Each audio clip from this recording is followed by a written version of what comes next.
Aláàfin ẹ parí ìjà wọn by force ní àdálábà àwa Yorùbá àdálábà ẹ parí ìjà yín ẹ pè àwọn ọba lọ́ba tó kù ẹ foríkorí sí.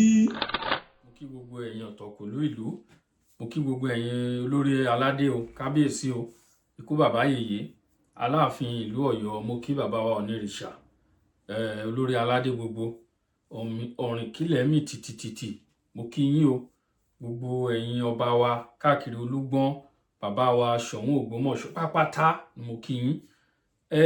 Inú fọ́nrán tí ẹ fẹ́ wò yìí, irú àwọn nǹkan tí a fẹ́ kí àwọn by force ní anything tó bá wà láàrin wọn, anything tó sí tí wọ́n ní tí orí bá ti bàjẹ́, orí lẹja ti ń bàjẹ́, orí òun ni ẹja ti ń bàjẹ́, àlàáfíà ò lè sí nínú ìlú. Kí là ń fà láàrin ara wa? Ẹ mọ̀ láàrin ẹ̀yin àgbààgbà ìlú tẹ́ ń pa ìtàn kítàn fẹ́yìn bàbá wọn tẹ́ yẹ kán fẹ́ máa ṣìṣe. Ẹ ṣọ́ra yín o, ẹ ṣọ́ra yín. Ẹ rí nǹkan tí orí ayélujára, ẹ rí nǹkan tó dà, ṣe rí nǹkan tó dà sáàrin àwa ọmọ yín, ẹ rí nǹkan, ẹ̀yin náà ẹ ń wò ó, ẹ rí nǹkan tó ń dá sílẹ̀ láàrin àwa ọmọ yín.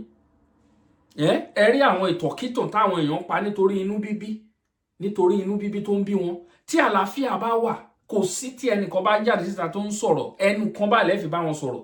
Mo fi Ọlọ́run bá ṣẹlẹ́rìí, kò sí ọmọ Benin kan tó bẹ́ẹ̀ kó sọ̀rọ̀ sí ọba Benin lórí ẹni tó dánrọ́ ẹ̀wò níjọ́ kìíní àná. Mi ò wá mọ̀ bí wọ́n ti settle issue yẹn, wọ́n bàǹdì ẹ̀ pé kò lè wọ Benin mọ́ ni, nítorí pé lẹ́yìn Ọlọ́run ọba wọn ló kàn, wọ́n respect ọba wọn jù. Ọba wọn ò ń ṣàṣìṣe bí ti tiwa ẹ̀wọ̀n yìí, wọ́n ń ṣe bọ́n ṣe ń ṣe wọ̀nyí nílẹ̀ Benin. Tàbá dẹ̀ fẹ́ pàtàn, àá pàtàn kàn wọ́n. Abẹ́ máa rí nǹkan bẹ́ẹ̀ náà ni Warri, Olú of Warri ọmọ Ilé Ifẹ̀ ni tó dẹ̀ rújú. Ṣebí àwọn ọmọ Benin ni wọ́n láwọn Olú of Warri. Báyìí tó fi títí wá fi rí bó ṣe rí, tí gbogbo nǹkan dàrú, àwọn bàbá wọn kọ̀ wọn ò kí n bí ń sọ̀rọ̀. Ẹ wo nǹkan tí Fúlàní fojú wa rìn náà, wọ́n ti ń gbalẹ̀ wa lọ nígbà tí ò sí àlàáfíà. Èyí tó yẹ kí ó kí Ọọ̀ni, ó yá Ọọ̀ni gbé fóònù pé Aláàfin má bọ̀, Aláàfin pé Ọọ̀ni ẹ má bọ̀, ẹ jẹ́ ká jọ jòkó ká jọ sọ̀rọ̀, ẹ jẹ́ ká pàṣẹ fún àwọn ọmọdé wọ̀nyí náà kọ́ má jẹ́ kógun kó wa lọ, kínú yín yọ síra. Èmi jù ú lọ, èmi kò sí nǹkan tá a fẹ́ gbà ń bẹ̀. Ẹni bá ṣe ń búra wa, ẹni bá ṣe ń ṣépè fúnra wa lórí ayélujára nítorí títí yín, ẹ̀yin náà ẹ̀dẹ̀ dákẹ́ ẹ̀ sọ. Torí tó bá yẹ pé nǹkan kan ò sí lóòótọ́ èmi máa ń sọ pé kò síbi tá a ti rí wọn tán ti jáde síta tí wọ́n ń sọ̀rọ̀. Ṣùgbọ́n tó bá yẹ pé lóòótọ́ kò sí nǹkan kan ni, Aláàfin ò lè sọ pé wọn ò ní nọ́mbà ààrẹ Àmọ̀rúfù kan pé, Onírìṣà ò lè sọ pé wọn ò ní nọ́mbà Awíkonko kan pé wọ́n bá sọ̀rọ̀. Ẹ jẹ́ ká tiẹ̀ gbọ́ nǹkan tí àwọn bàbá wa wọ̀nyí sọ. Mo like àwọn ọ̀rọ̀ tó ń jáde níbà gidi gan.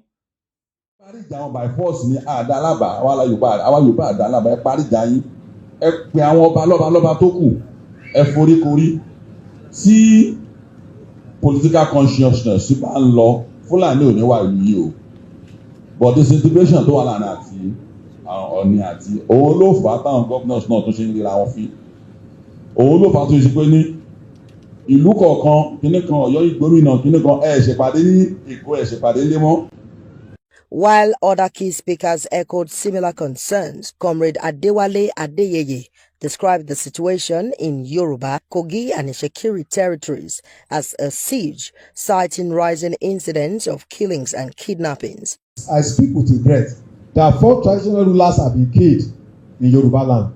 Apart from our leader here, I cannot recall any traditional ruler making a statement to even condemn that killing. Not to talk about visiting those areas to show solidarity. When 14 people were killed in Edo State who are from northern extraction, you could see how their leaders took it up. The governors, the senators, about 15 people were killed in Okeode.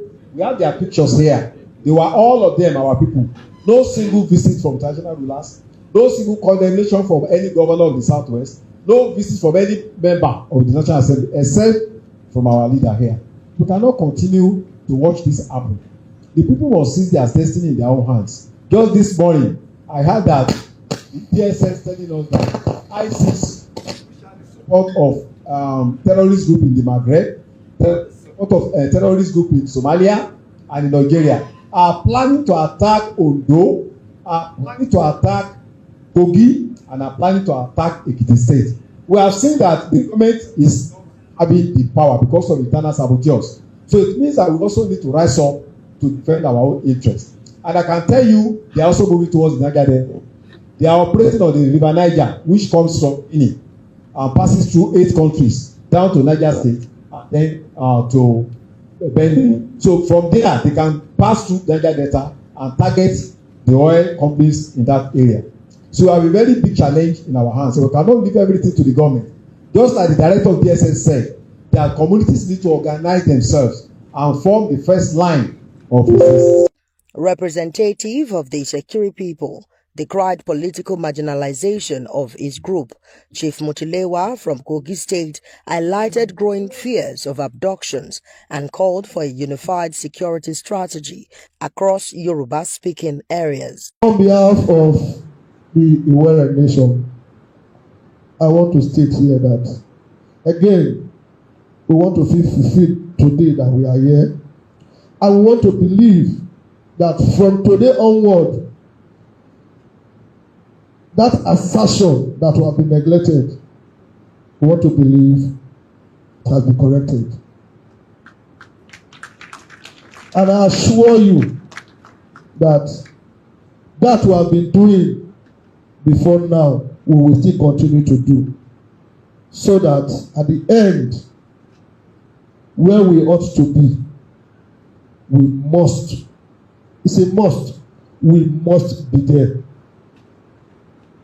Again, we support every action that we are going to take. Going forward, we will support all of them. Rounding off the session, Mr. Adeniyi Ashaju urged citizens to prioritize support for indigenous businesses and resist economic dominance by what he described as external intruders. When they feel that they have no money coming from you, you've made a statement. You have made a clear statement. Mo take time, mo sọ from my heart ni. Mo sọ from my heart ni. Ẹ jẹ́ ká support our brothers wa ní Kogi, ní Kwara, because border wa nìyẹn. Ìlú mi sí Òmùwò is 20-something kilometers. Ìlú mọ́dà mi Ìyàmóye àti Òmùwò láì kan lásán ló yà wọ́n. Tọ́n bá ti wọ̀ wá, wọ́n ti wọ̀ wá ń bẹ̀ yẹn, wọ́n ti wọ̀ yín. Ẹ má jẹ́ ká separate ara wa. Àǹsàrà òkè àǹsàrà àṣàlẹ̀ ìkànnì wa, ẹ má jẹ́ ká separate ara wa. Òyìnbó ló separate wa fún àwọn Fúlàní kí population wọn lè wà enlarged because they were foreseeing that they needed that to control Nigeria. Mi ìṣàrà òkè mi ìṣàrà Hausa o. Yorùbá paraku ni mí, kò sí yàtọ̀ láàrin èmi àti ẹ̀, bàbá kan ìyá kan ló bí wa. Tẹ́ ẹ bá dáadáa wà, ó ń bọ̀. Wọ́n ti wọlé ní Ṣàgámù, wọ́n ti wọlé ní ọ̀nà Pọ̀tàgì, wọ́n ti wọ everything, wọ́n ń bọ̀ o. The assembly concluded by demanding a full restructuring of the 1999 constitution to enable regional autonomy, while reaffirming its commitments to the vision of Yoruba icons like Chief Obafemi Awolowo. Tí ó bá jẹ́ pé kò sí, ẹ jẹ́ ká láfíà àjọba o, mo dẹ̀ fi ilé mo fi fẹ́ gbogbo àwa sọ̀rọ̀sọ̀rọ̀, ẹ jẹ́ ká ṣe sùúrù níbi tọ́rọ̀ dé, ṣé rí pàdé tán ṣe lánàá, ẹ jẹ́ ká ṣe sùúrù kó lè so èso rere. Ìpàdé tí wọ́n pè lánàá, ẹ rí bí gómìnà Sanwó-Olú tìlú Èkó, ẹ wo ọ̀rọ̀ tó ń sọ lẹ́nu. Lóòótọ́ kò sí bí èèyàn ṣe lè tó ní nírun àwọn tó ní nífẹ̀ẹ́ àwọn ìran ẹ̀. Tó ó kàn ń yà mí lẹ́nu ní àwọn ìgbésẹ̀ tí wọ́n ń gbé, ó ń yà mí lẹ́nu bọ́n ṣe ń dákẹ́ nítorí politics. Ẹ̀rù ń bà wọ́n. Ẹ bá wà láàrin pọ̀ ejò ló ń jọmọ ejò níyà. Tí mọ́nà bá síwájú tí sèbé tẹ̀lé kò sọ́mọ náà. Àárín pọ̀ ejò ló ń jọmọ ejò níyà. Tí gbogbo àwọn gómìnà tán ẹ bá láàrin àwọn gómìnà wa náà mi rò pé ó dánmọ́rán.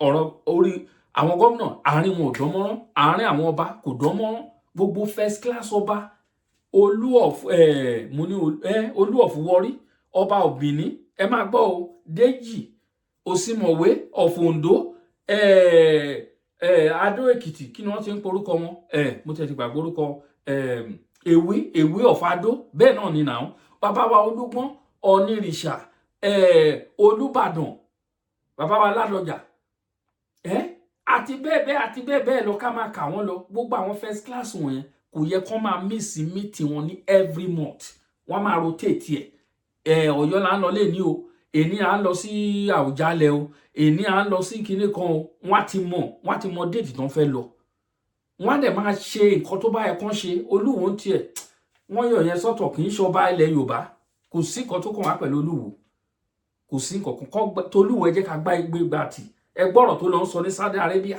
kó sọ pé àwọn ọba ilẹ̀ Yorùbá òun ló ń kápá wọn abọ̀rìṣà ni wọ́n kinní kan kó máa sọ àwọn rọ́bìṣì yẹn lẹ́nu tolúwo ń tiẹ̀ gbé tolúwo ojú sẹ́gbẹ̀ẹ́ kan bẹ́ẹ̀ tó má lè fẹ́ ṣe àwọn meeting wọ̀nyí kó máa invite gómìnà state tó má ti fẹ́ ṣe ní every month